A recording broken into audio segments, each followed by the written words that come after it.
going the right direction. All right, so who am I?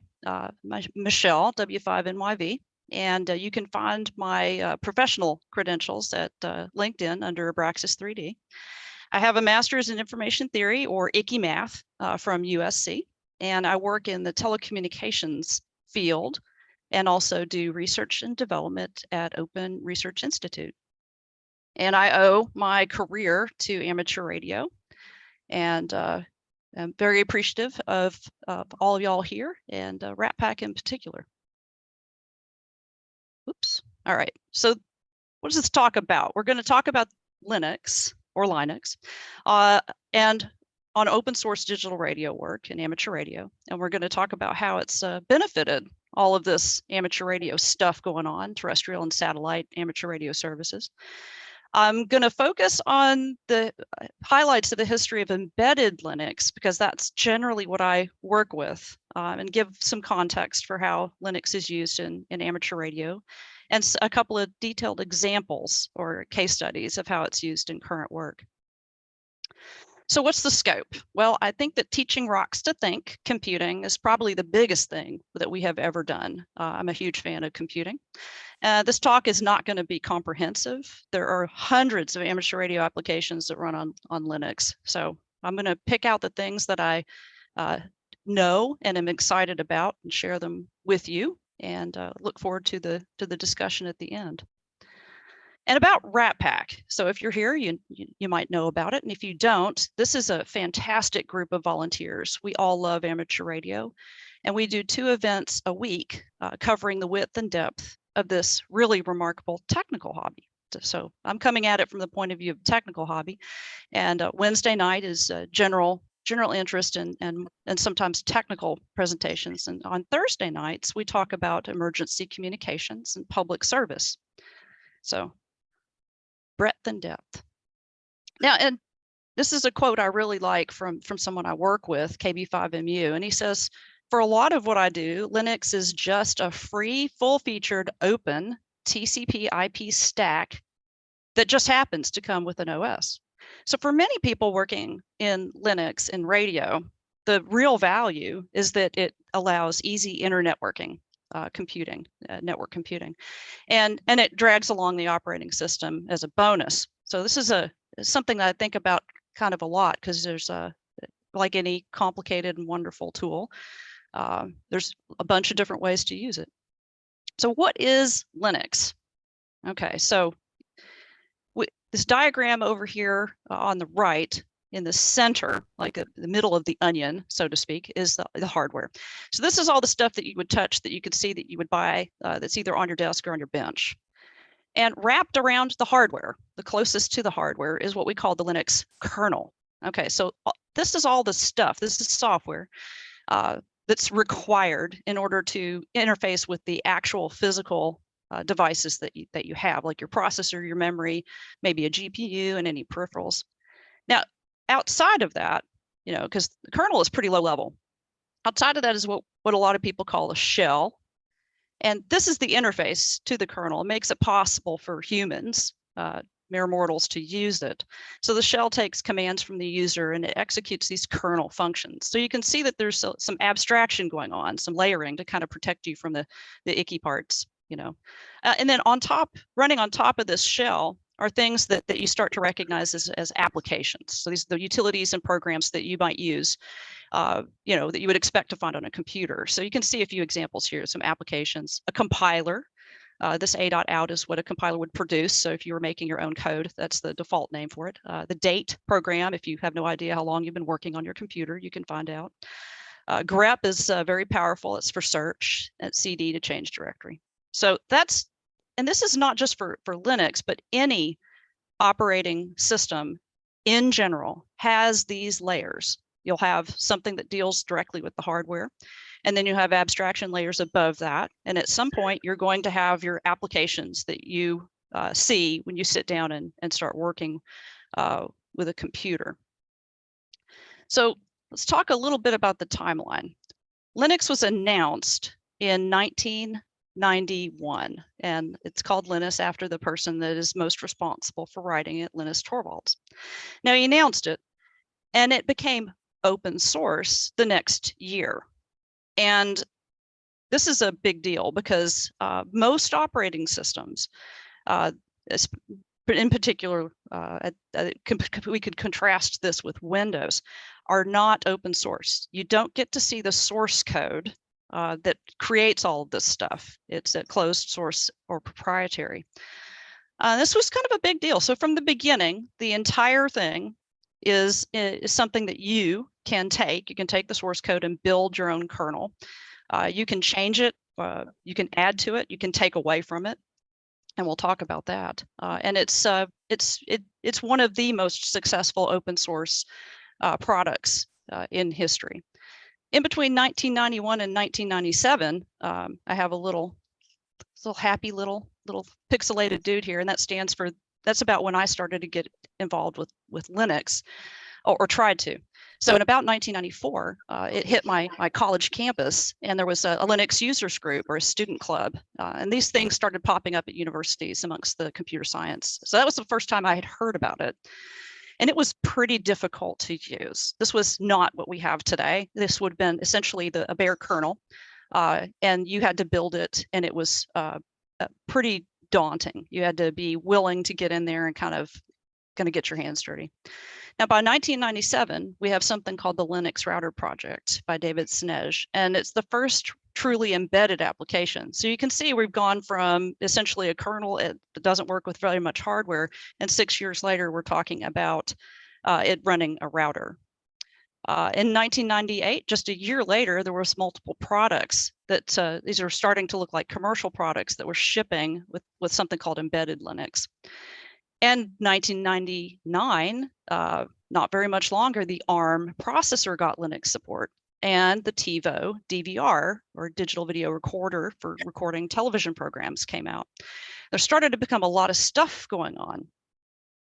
In 2002, we had one of the more famous products in Linux, and that's the WRT54G router by Linksys. Within 2 years, by 2004, we had Open WRT project. So you could go in and you could look at the source code for your router, you could hack with it, and it was immensely popular. So a lot of people learned about Linux through this particular router. So you notice this is all these are embedded products, things like routers, and that's kind of on purpose because this is one of the two major tracks for Linux. By 2003, Motorola chose Linux and Java for their smartphones. And this is the first cell phone to use Linux. And at this point, people now say, well, Linux goes mobile, starts to take over the mobile world. 2005, Linus Torvalds wrote Git, G-I-T. So up until this point, people had used proprietary repository management for managing open source code. Git is an open source tool. It's an open source revision control system.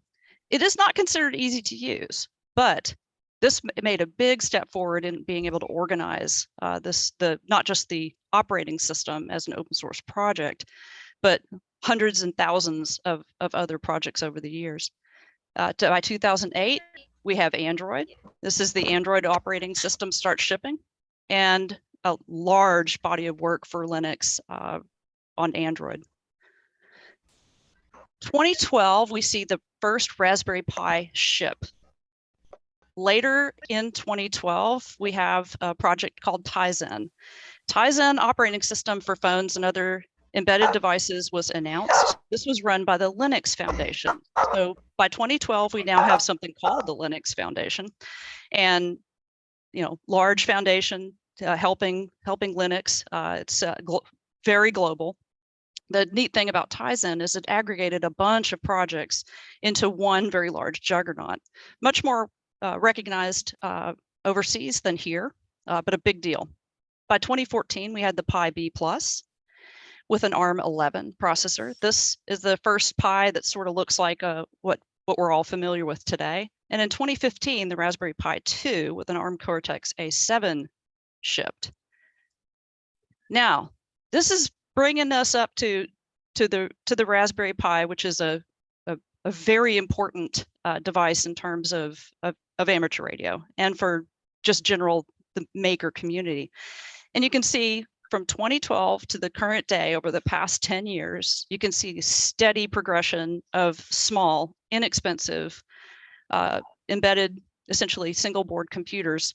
And Linux is the operating system of choice for this.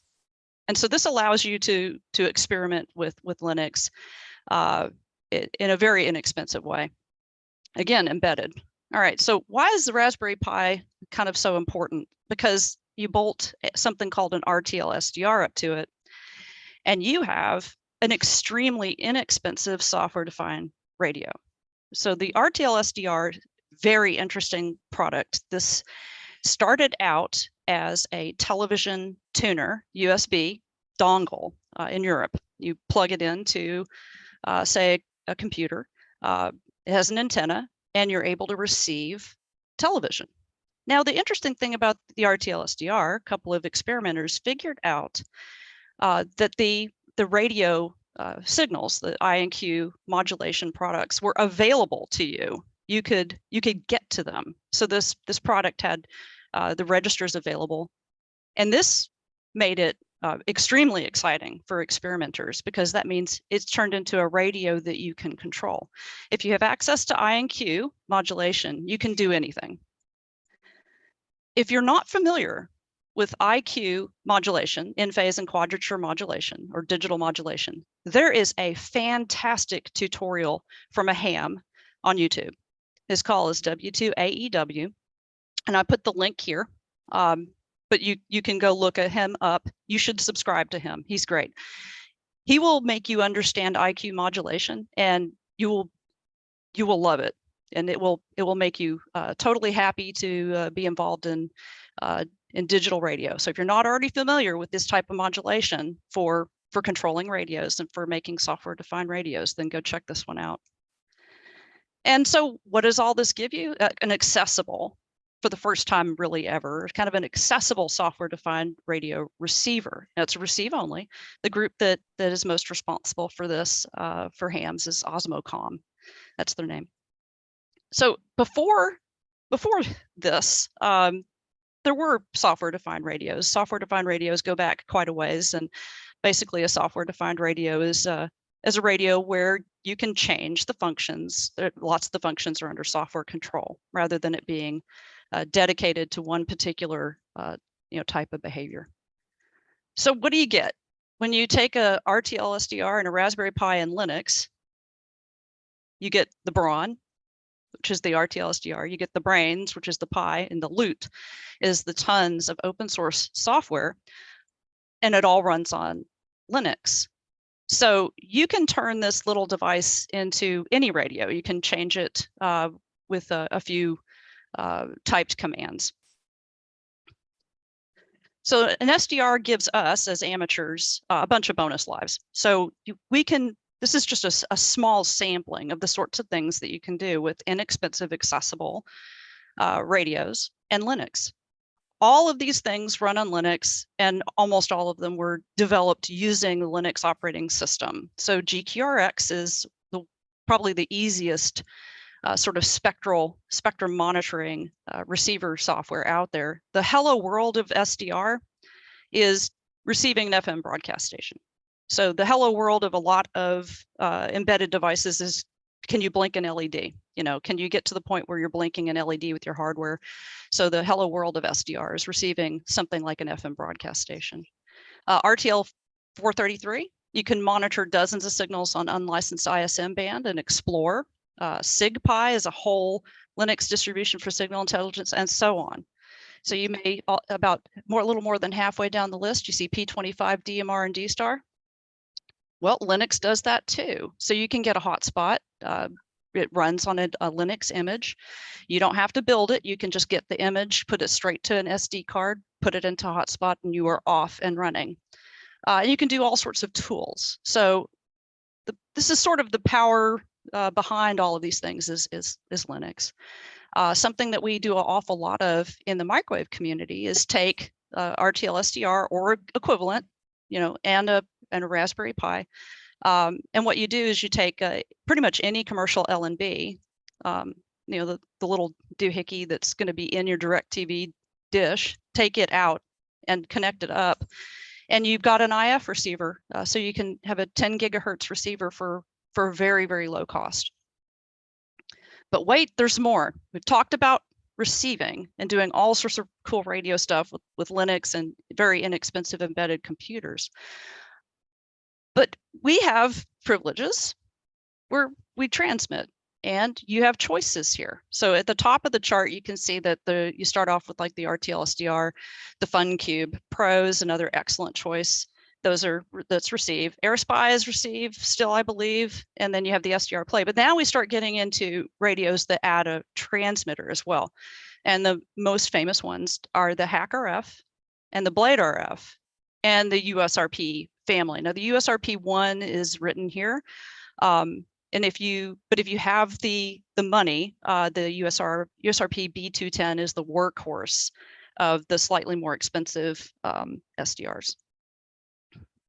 When you transmit with Linux, how do you do this? Here's all the things that I use the most. So I use GNU Radio, which is a free open source DSP framework for SDRs. I use that one by far the most. I've used FL Digi Suite to transmit. I've used SDR Angel to transmit, used WSJTX to transmit, and also written custom modems and software. Now, when you're transmitting with Linux into something like an SDR that may have a very wide frequency range, the flexibility comes at a cost. Almost all SDRs that you would be working with in Linux are very low output power. You'll need an amplifier. And there's no built-in filters because you may be operating from tens of megahertz up to low gigahertz range. It's very frequent to be able to go from like 300 megahertz up to 6 gig. So there's no built-in filters because who knows where you might be or what you might want to do. So filtering may be necessary, and all of that will contribute to a very happy spectrum rather than looking something like this. Now, there's at least two paths to the top of the mountain for Linux. We're talking a lot about embedded, but there is also the complete or desktop version of Linux. And both of these are used in amateur radio for either experimenting, or operating. But developers use Windows still to this day. This is the latest survey from one of the big foundations that goes out and looks at developers. And you can see that in a relatively short time, Unix or Linux, it kind of puts them into the same category here, is about half. And this is development use like worldwide. All right, so hams use Windows. This is another thing that is important to talk about. And there's a quote from Reddit from a user who has since been lost to time, so from a deleted account, but this is on one of the biggest threads about hams and Windows and Linux, and I keep it as a quote. So Windows is the one that'll get you everything, and depending on what you want to do, though, Linux might be good enough.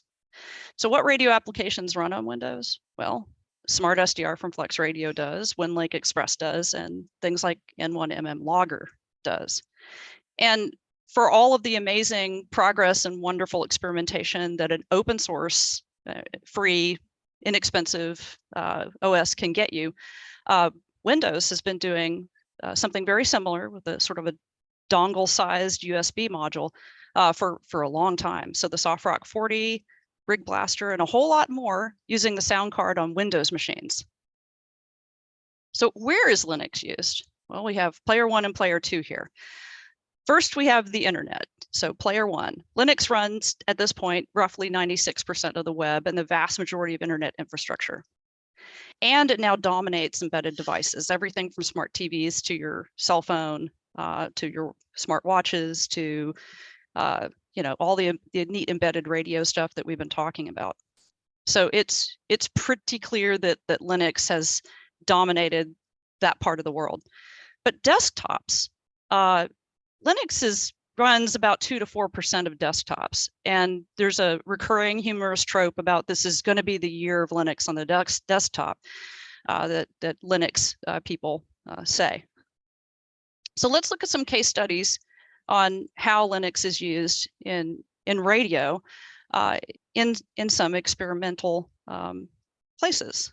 So first, we'll talk about a development project that I know a bit about, and this is a microwave broadband digitally multiplex transponder. It's for space or terrestrial use. This is, you would have the uplink, you transmit to the central node on 5 gigahertz, and you would receive a multiplexed signal on 10 gigahertz, all digital. The workhorse is a Zinc, and this is a FPGA plus a ARM processor, a hard processor, not a soft one. So it's actually, processor is actually embedded in the FPGA fabric, and that's the sort of the heart of the hardware. So we have the Xilinx Zinc FPGA. It's a system on a chip. And you have the reconfigurable logic, and you have an ARM processor that's running PetaLinux. So PetaLinux is a particular type of Linux that is aimed towards these Xilinx chips. It's an embedded Linux. The other part of this design is Analog Devices Radio, which is also a system on a chip, or SoC. So if you see SoC, that's what it stands for. It's got a dual channel transmitters, receivers, integrated synthesizers. It's got a lot of different digital signal processing functions, and it's got very fast interfaces to the FPGA, and got a host computer. And this is a desktop computer system that is using 2 totally different types of Linux. First is an Unraid server, and the Unraid server is a Linux product that is used heavily in the video gaming community. And what it allows you to do is to have a bunch of different operating systems on the same host computer. So this is how we have an Ubuntu Linux virtual machine sitting on top of the Unraid server, and people can log in and do development for these relatively expensive development boards. The Ubuntu Linux is like a desktop development environment, and the Unraid server supports a bunch of different virtual machines. The advantage here is that Linux allows you to fire up an operating system that has dedicated hardware connected to it. So say you want to work with one Xilinx dev board, that's fine. Now you want to switch to another. So instead of going through changing the USB settings or changing all of the interface cables, you just switch to the virtual machine that's connected to it. Linux makes all of this possible, and also handles the remoting in to, because all of these and all of the equipment connected to it for measuring radio performance is all remote. It's a lot of Linux going on here. So this is at least 4 different operating systems, because there's a Raspberry Pi that's running the security and login, WireGuard and stuff like that. So we have 4 different Linux OSs just to get to the point where you can write code and get a bunch of bugs. So how is this all instrumented? It's remote. The Xilinx FPGA card running PetaLinux, which you build on the Ubuntu Linux machine.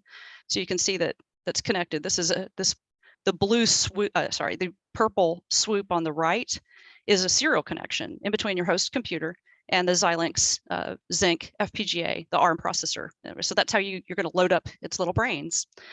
The box shows you what's actually physically connected together. So these 2 dev boards are stuck together. And the big arrow is your RF transmitting out. So that's how it's instrumented, and that's how development is done for this microwave amateur radio product.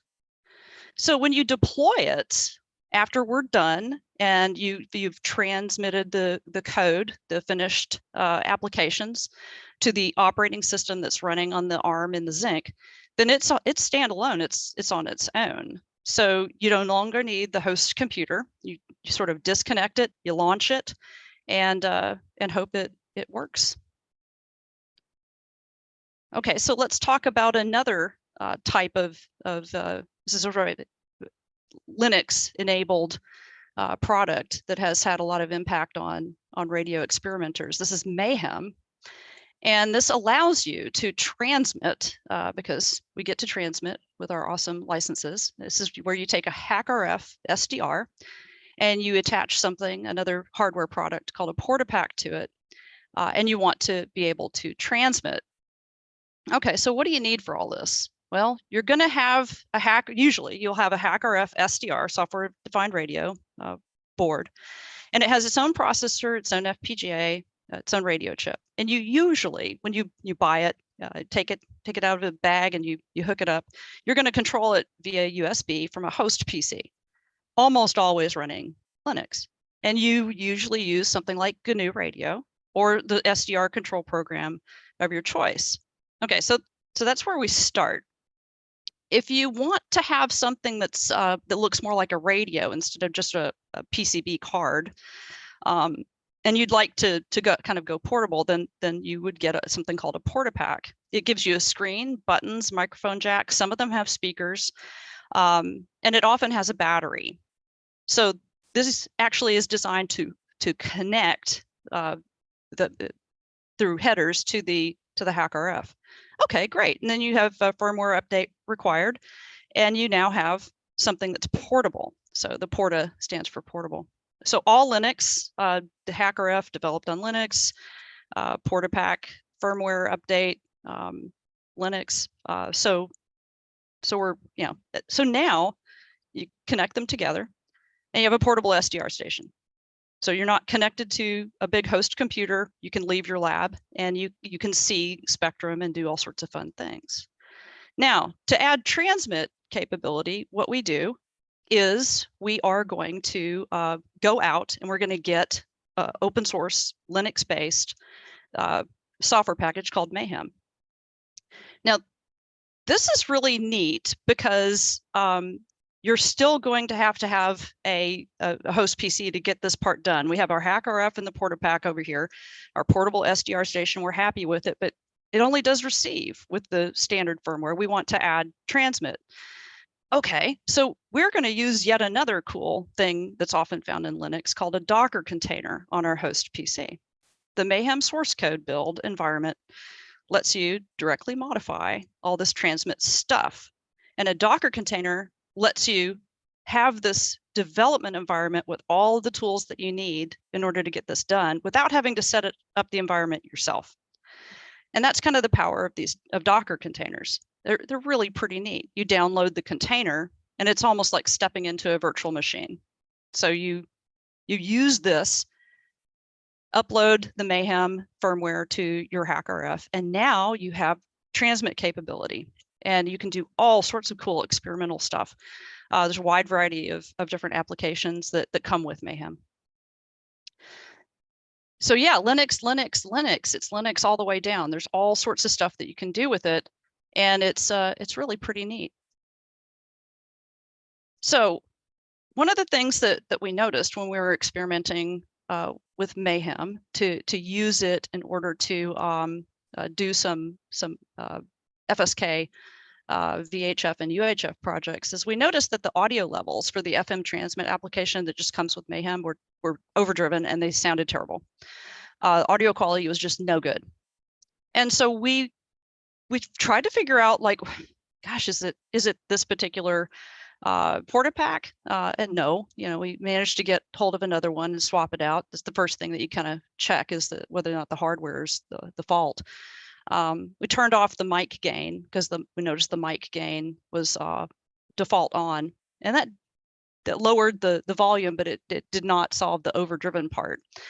So since we were able to look at the source code, we could see what and look at the board itself. We saw what codec chip was being used, got the data sheet, and looked at the code carefully, and we saw that it wasn't really being set up correctly. So we wrote the correct values to the chip, turned off, kept the unnecessary extra microphone gain off, and rebuilt it in the Docker container, and it worked. And that fix has been proposed back to the repository, so back to Mayhem. All right, so now I'd like to talk about anything that you all have a curiosity about, any questions, or if there's stories that you have to share. I would love to hear them.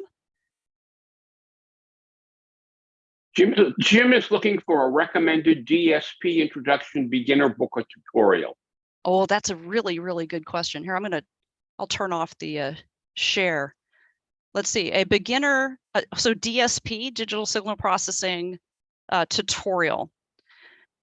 There is one that's pretty good because DSP is such a huge subject. You can dive in and with actually working with signals and seeing the results with what is called there's a set of guided tutorials from GNUradio.org. So if you Google guided tutorials from GNU Radio, it's really pretty good. And setting up GNU Radio can be tricky.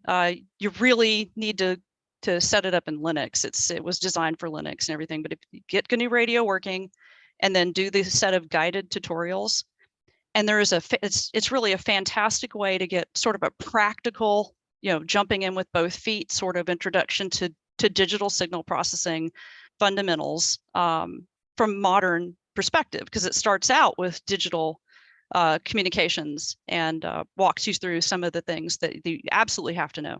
Now, for more of from the very beginning, there's a really, really good talk from Michael Osman about the basics of digital signal processing, where he starts out from like, okay, so what is a digital signal, and why do we need to care?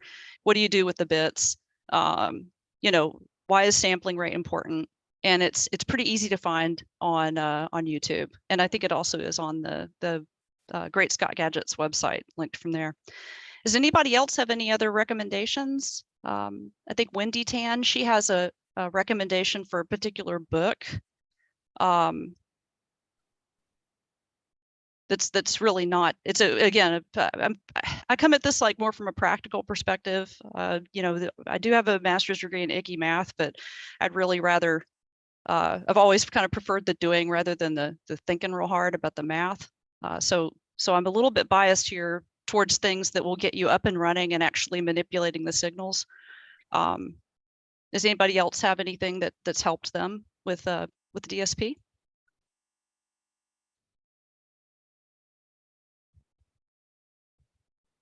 For a beginner, no, but there's lots of very expert books out there that are really, really very heavy reads.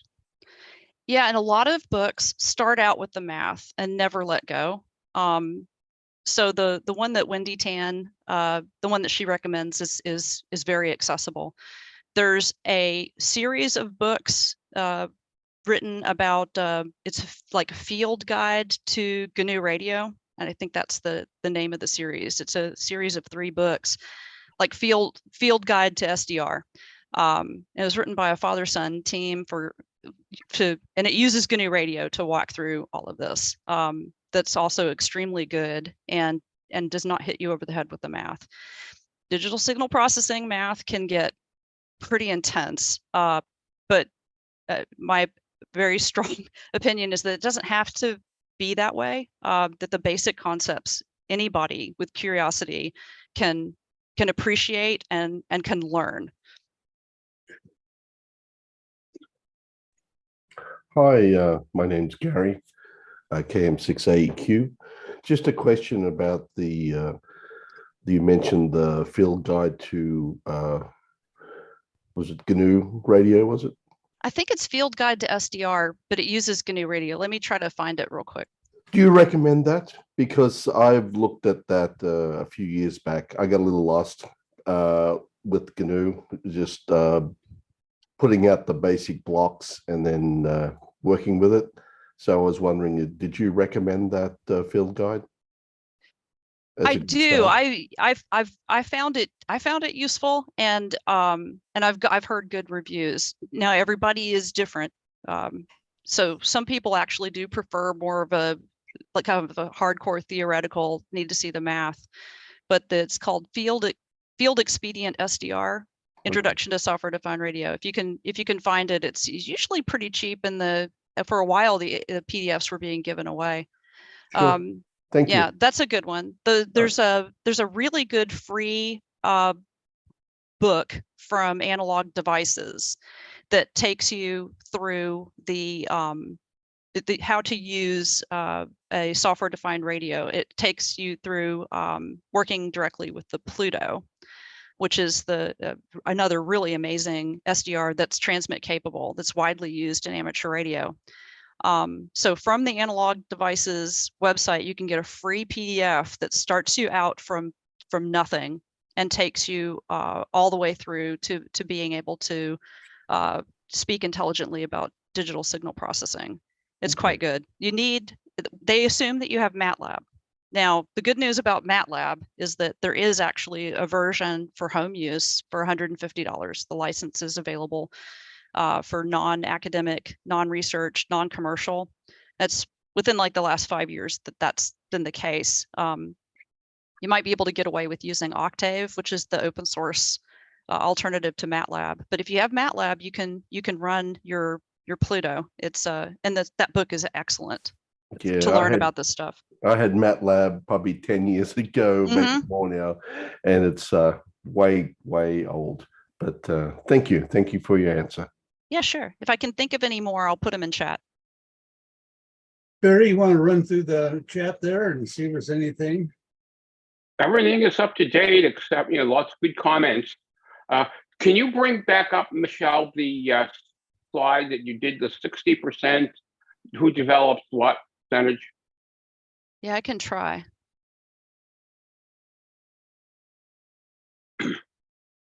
Let's see.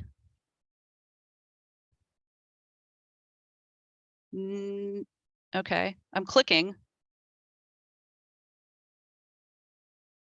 I'm not sure what I did. Can you see anything? Well, it's not. No, it's just showing the regular screen. You're not sharing. No. I'm not sure what I did.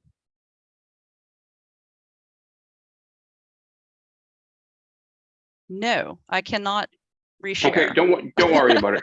Okay. Don't worry about it. And KB9VUJ says, seeing an O'Reilly book that promises if you know basic math and Python, you're ready to dive in. It's called, the title is Think DSP by Alan Downey.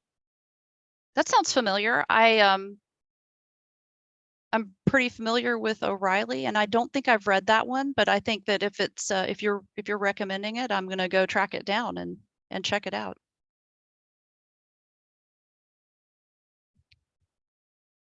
And we're up to date in the chat, Jen. Okay. Yep. Any more? I keep showing a hand up and I'm not seeing who it is. Dan, the other Dan. Dan, there you are. Dan, go ahead. Yeah, hello, Michelle. It's always a pleasure listening to you. Yeah, I got real. I'll have to wait and see it on the. Oops, what just happened? I'll have to wait and see it on the recording that's published later. But that chart about development environment percentages in, if I remember correctly, it was Windows, Unix, Linux, and Mac OS. Totaled well over 100%. Oh, So- I'll have to complain to the survey people then. There must have been some small print in there somewhere. But can you confirm that the open source community favors Docker over Kubernetes? Oh, that's a really good question. I guess it kind of depends on when, right? Now. And yeah, now it's because there's Tomorrow. and tomorrow and the next day. So yeah, out of the people that I work with, Docker by far is the most popular way to sort of freeze dry because and the reason why we use Docker is because all of your computers are different. Even if they're all Linux, it could be which version of Linux and which revision and what kind of hardware do you have. And so when you're working with other people and you're trying to develop, setting up a development environment is installing all the utilities and the compilers and getting the targets right and the drivers and all of that is a lot of work. And in order to make it easier, what you do is okay, Linux allows us to sort of take a snapshot of all of the stuff that you have to have, and we're going to put this inside of a container. So Docker is very popular amongst the people I work with, but Kubernetes and is a- very a clue- popular too. A clue might be, and I haven't got a clue how to build either a Docker or a Kubernetes environment. And one of the things I wanted to ask, by the way, was, isn't that a cloud edge embedded computing system, regardless of the OS that you're talking to it through? Yes. Yeah, And- that's kind of the big advantage is exactly what you said. One clue is I took a quick look at the free Azure environment, and all it said about cloud edge computing was Kubernetes. Yeah. So, I'm just trying to figure out, first of all, this is all compared to what it was 40 years ago when Hello World, 40, 50, 1972, when 50. Hello World became the standard first program in my life. And so a lot of it's just all way too brand new. And I feel like I'm drowning in too much information. Yes, and you're not alone. Even the people that are well in the thick of it and doing all the work, like some of the stuff that I showed today, it is intensely overwhelming, and keeping up is a challenge. So just like with anything that's sort of complicated, you learn enough to sort of get the thing that you want to get done, and you try very hard to find other people that are experts in the parts that you're not. Today there's too many of all of that.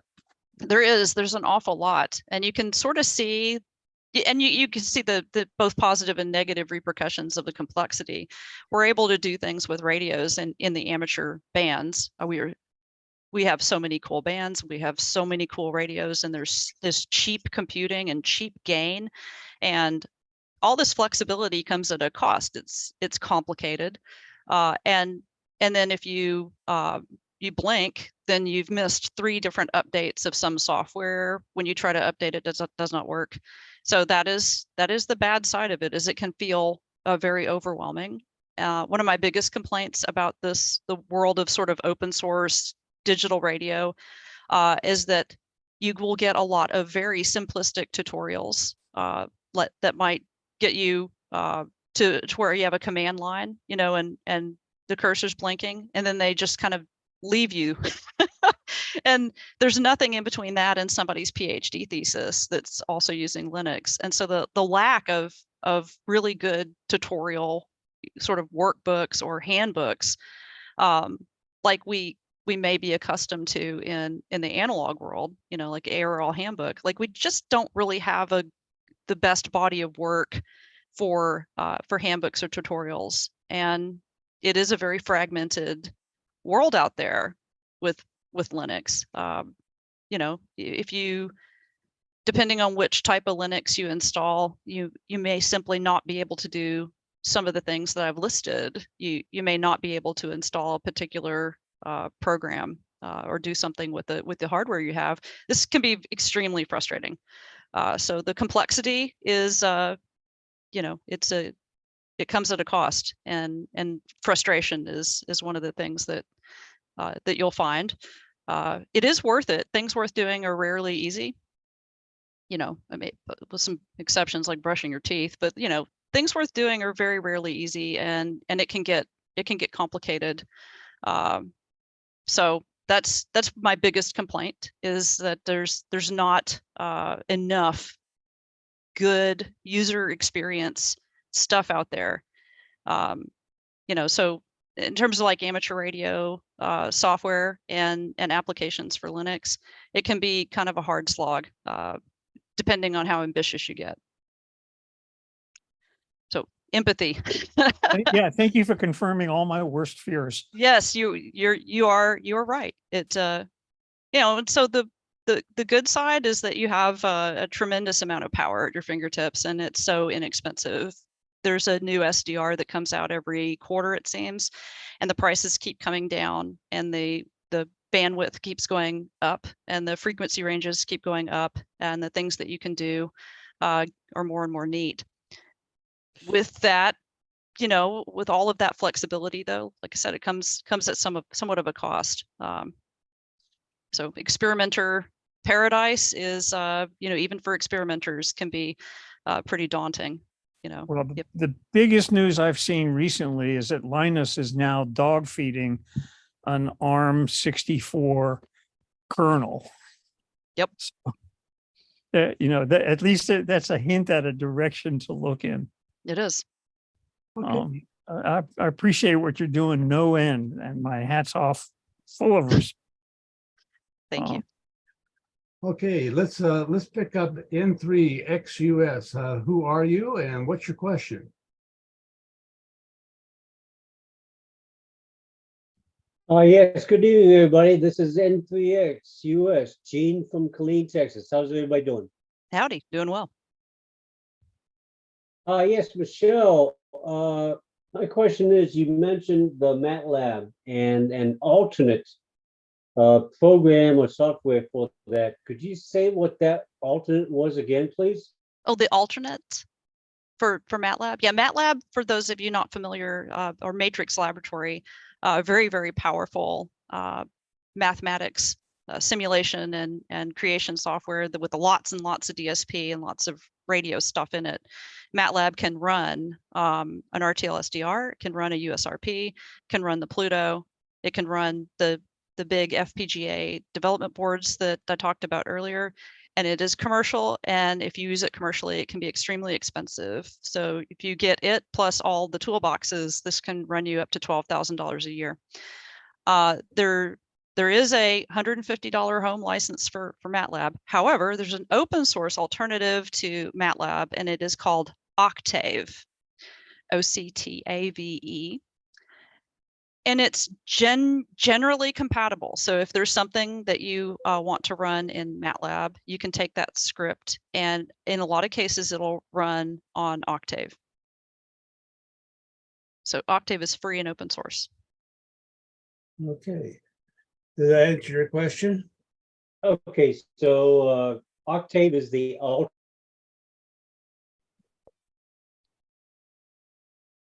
Say again your question.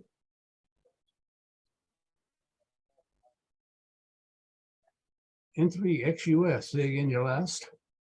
I think he lost his audio. Yeah. Yeah. Latency on my end. I can't understand anything. Okay, maybe you can come back later or put. All right, I'm seeing Octave and I wrote it down. Okay, maybe you can come back later on that. Okay, is there anything anybody else got I don't see any more hands up. Anybody comment? Bill K1CT says that based on one of our recent emails, he got Rattler, RATTLR, running using COFDM, and he wants to know if there's an intent to use Rattler for ham radio. Rattler, Rattlegram, maybe? It says RATTLR, it could be. Oh, RATTLR. We had a presentation on that a couple of weeks ago. For Rattler? Oh, Rattlegram. Okay, yeah, he says Rattlegram. Yes, that's a Open Research Institute project. And yes, that is intended for emergency communications and tactical communications in the amateur radio bands. So yes, Rattlegram is intended for amateur radio. Okay. Someone put a thing about a YouTube channel. I guess it's a Linux in the Ham Shack podcast or something like that. That's a really fun podcast, and the people that do it are top tier. They're great. It's a sort of an interview style show, and the episodes can be quite long. So be prepared for sitting down and enjoying. And they go into all sorts of different uses of Linux in the Ham Shack, and there's a huge catalog of previous shows. So it's a fantastic show. So if you're interested in hearing lots and lots from all sorts of different people doing all sorts of different projects with Linux and amateur radio, that's a good one. Okay. And what is a good source to see the SDRs coming out? Oh, that's a really good question. I rely a lot on because sometimes it's companies that are coming out with SDRs, like Lime Micro or Edis Research, now National Instruments. So those companies that routinely kind of put out new hardware are great to watch. But in a lot of cases, these boards are put out either by a smaller division of some company or by teams, like independent teams, sometimes community groups. And it sort of kind of depends. So you have to kind of like, I would check like Kickstarter. Sometimes they're on Kickstarter, or let's see, there's a couple of other sites where like startup projects where crowdsourcing. So Crowd Supply is a good site to go and check for new for like SDRs and gadgets and all sorts of electronics things. And sometimes you just have to keep your eye open on social media or Google it up. I don't know of any one really good website.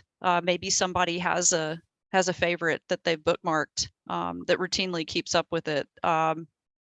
There is a really good blog about the RTL SDR. So RTL SDR blog will often post news about SDRs and which ones are available.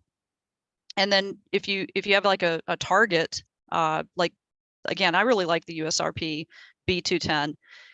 It's very reliable. That's been our workhorse in the lab.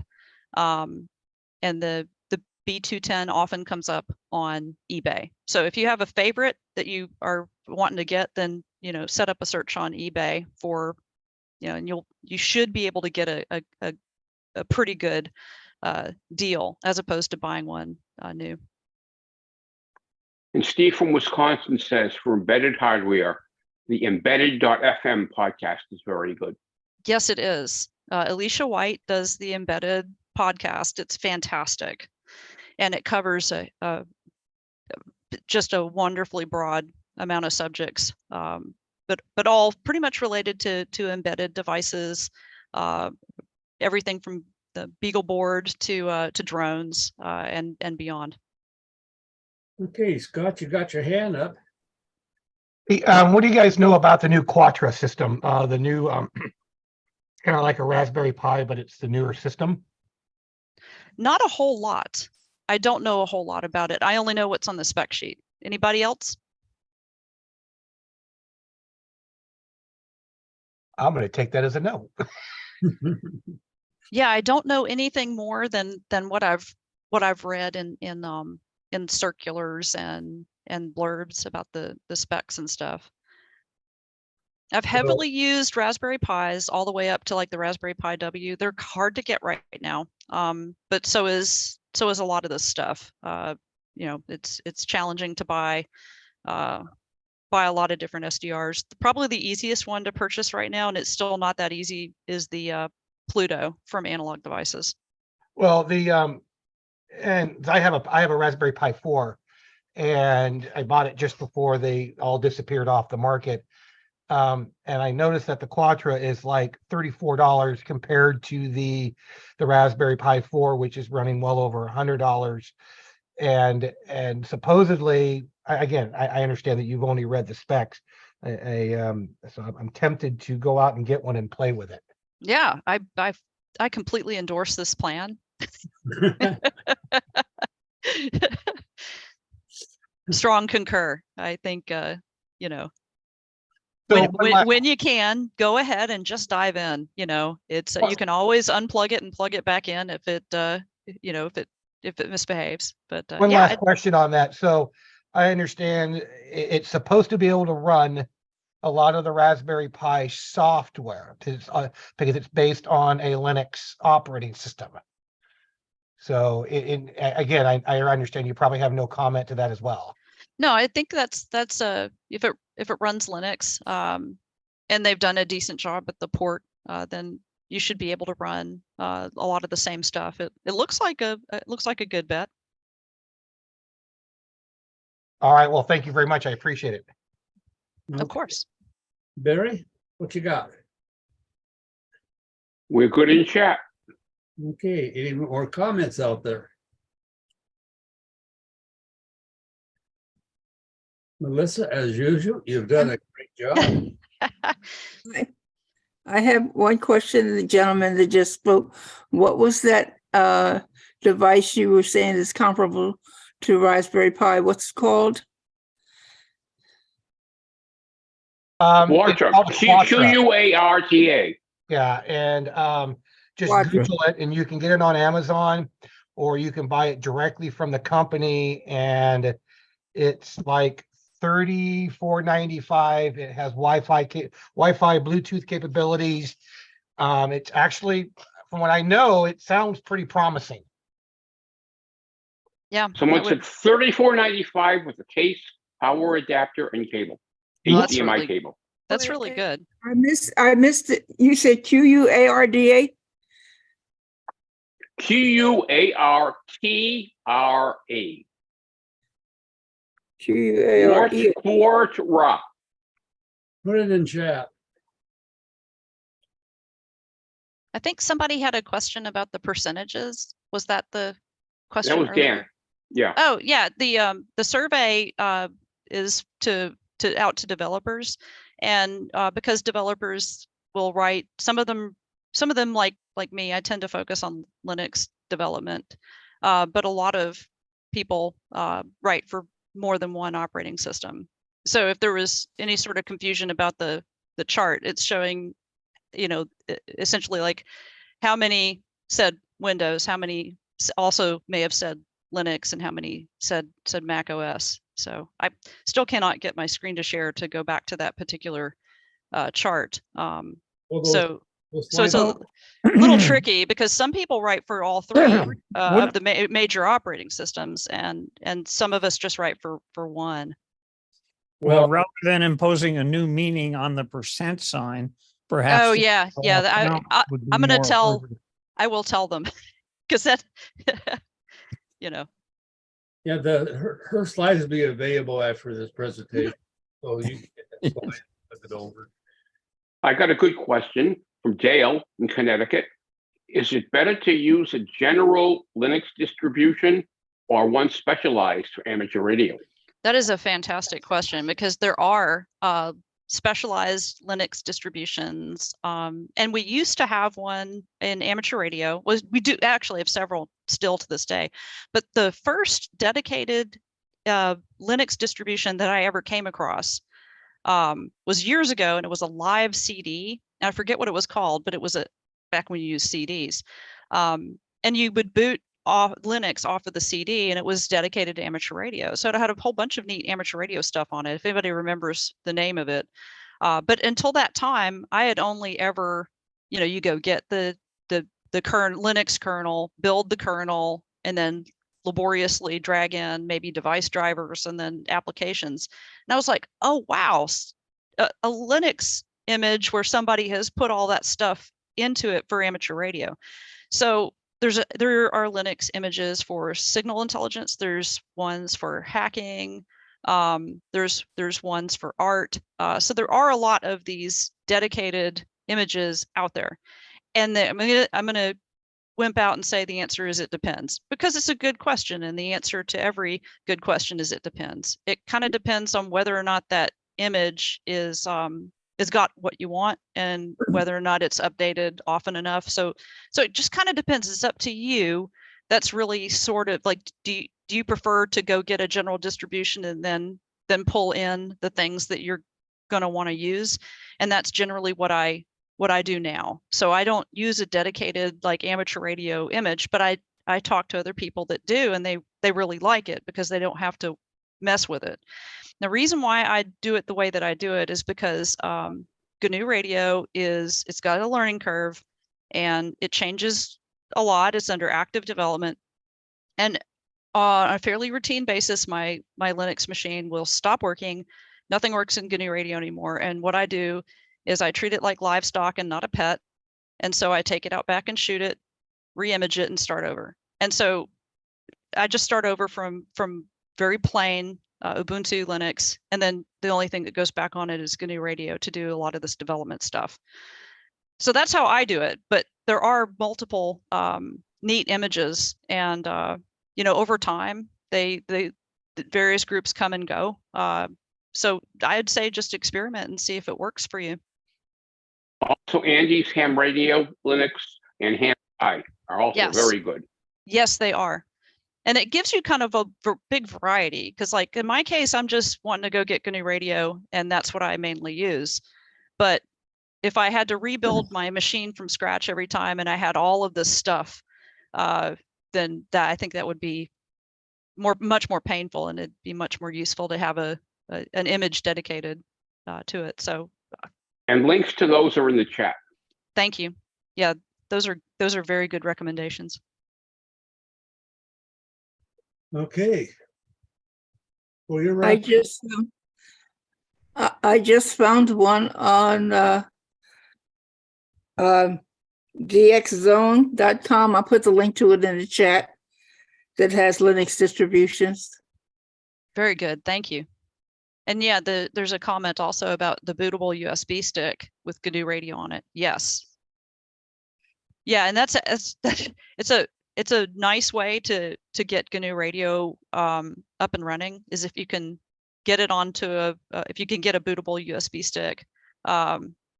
It's a less painful than installing it and then finding out that something doesn't work. Okay. Any more comments out there?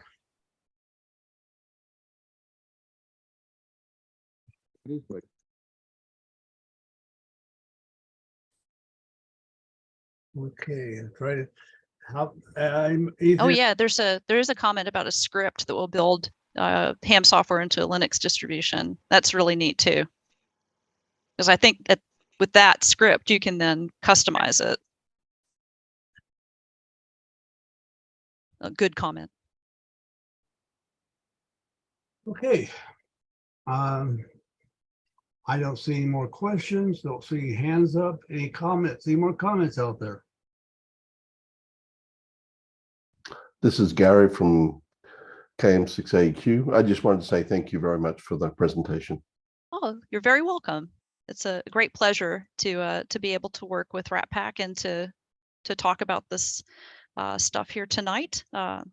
Definitely the highlight of the year so far for me.